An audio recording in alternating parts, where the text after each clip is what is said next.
Dans Nombre 16 et 17, nous lisons l'histoire relative à la destruction de Corée et de toute sa troupe. Ils s'attaquèrent à Moïse et à Aaron, les accusant de prendre de l'autorité et de s'élever au-dessus de l'assemblée du Seigneur. Dieu jugea Corée et sa troupe. La terre ouvrit sa bouche et les engloutit. Le jour suivant, lorsque la congrégation des enfants d'Israël murmura contre Moïse et Aaron, disant que celui-ci avait fait mourir le peuple du Seigneur, la colère de Dieu s'enflamma contre eux. C'est alors que Dieu parla à Moïse et lui dit de prendre 12 verges, une pour chacun des 12 princes d'Israël, et de les déposer dans la tente d'assignation devant le témoignage. L'homme dont la verge bourgeonna fut reconnu comme celui que Dieu avait choisi.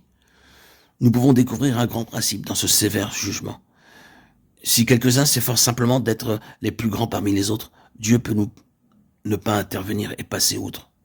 Exemple, les deux frères Jacques et Jean qui voulaient être les plus grands, pourtant la terre ne s'est pas ouverte pour les engloutir.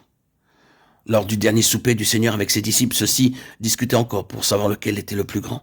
La terre n'ouvrit pas non plus sa bouche pour les engloutir. Pourquoi donc une telle sévérité dans l'incident relaté au livre des Nombres? Il ne peut y avoir qu'une seule explication. C'est qu'ils avaient péché contre le témoignage du Seigneur.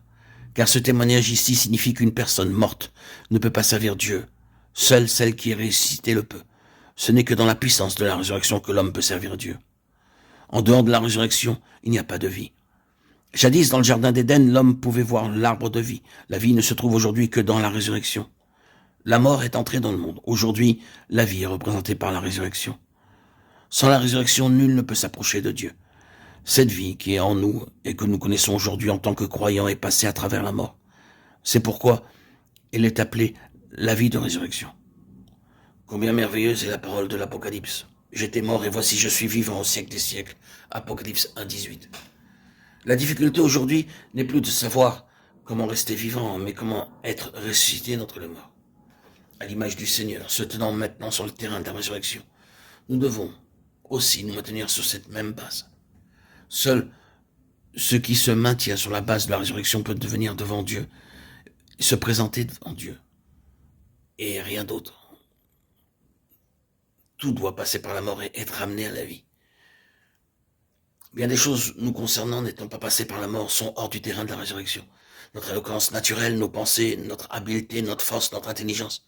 Le résultat, rien ne peut être utilisé parce qu'il n'ayant aucun accès devant Dieu.